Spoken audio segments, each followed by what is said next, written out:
Hey everyone, welcome back to my YouTube channel, and today I'm filming another interview.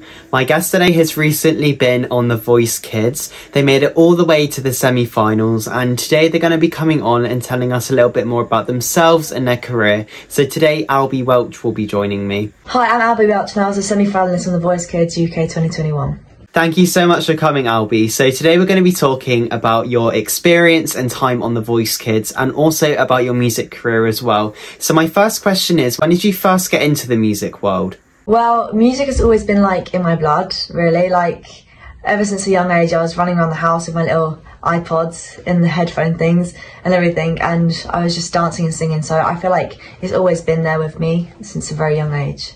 So did you kind of grow up falling in love with music? Yeah, I would put it that way, yeah. So in your music career, one major thing you have done is The Voice Kids, but before we talk about what it was like being on the show, what was it like auditioning to even get to the blind audition? Well, I've never auditioned for The Voice before, so it was like a complete new experience for me. But I was petrified, like the first Zoom call I ever did. I thought I wasn't good enough and everything, and I got really, really scared. But then as it progressed, I got more excited than nervous, which I feel like most of the contestants felt. But yeah. Yeah, and did it kind of feel weird doing it on Zoom, or would you kind of prefer to do it in person? I think I preferred doing it on Zoom call, but we did some of them in person. Like towards the actual blind auditions, they started to record them in person. Oh, awesome, you got the best of both worlds. So, for somebody who wants to get into music, what advice would you have for them?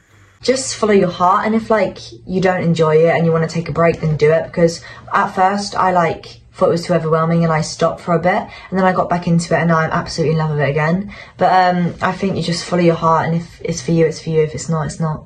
Yeah, that's some fantastic advice, and thank you for sharing it. So, in terms of your music career, what goals or dreams would you have for yourself for 5 years' time?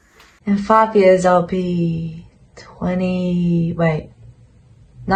Yeah, about 19. So the ideal idea would be to be on stage performing for loads of people, have #1s all around the world. But even if it doesn't go that far and I'm just performing for 100 people or something, that would literally make my life. I'd be so happy doing that. Yeah, those are some great goals. And do you think music is something that you think you'll always have with you? Yeah, definitely. Music's always been part of me, and I think it always will be. That's amazing. So is there anybody who you look up to or has even inspired you to get into music? One person who's really inspired me this year and 2020 and 2021, so 3 years basically, has been Olivia Rodrigo. I've loved her song All I Want, and then as she's progressed I could really hear it in her music, and to be able to write such a vulnerable song and hit so many people's emotions at such a young age. She was 18, I think. It's just amazing, and I really want to do that. Yeah, that sounds like an incredible artist, and like you said, an incredible song as well. I've never heard it, but it sounds like the lyrics really do touch you. What was your blind audition like on The Voice, and how did you feel walking out on the stage for the first time? Well, walking on the stage for the first time is it's too many emotions mixed in one. You're scared, you're excited, you're starstruck, that's it. So all of them mixed in one, and but the excitement took over most of it, to be honest. I wasn't as nervous as I thought I would be. And the whole blind audition in general, the warm-up rooms, getting ready for it all, was just a dream to me, and I can't wait to do more stuff like that. Yeah, it sounds like an incredible opportunity. What has been the best moment in your career, if you can choose? Obviously it would be The Voice, but even better than that, I met some of the best friends that I could ever possibly have from the show, and I just can't wait to make more memories with them. Oh, it's amazing that you got to make friends with everybody on The Voice, and are you still keeping in touch even now after the show? Yeah, I am. I'm mostly friends with Becky Peters, she's my best friend. Oh, that's so lovely to hear. So, another moment on The Voice, the next round, was the semi-finals, where you had to get in a team of 4. So, what was it like getting to perform with 3 other musicians? Scary. Because they were all so amazing in their own unique way, which we were all so different, but at the same time we all blended really well together. But it was a really big challenge that Danny set us, but I feel we pulled it off, and I hope he's proud of us. Yeah, you definitely did pull it off, and it was an awesome performance. And with the song choice for that, would that have kind of been one that you would have chosen to do? No, definitely not. I'm probably would have like, as I said, I'm like Adele-ish, so I would have done like a ballad or something. But I guess we had little mini rocker Joseph, so we had to suit us all, really.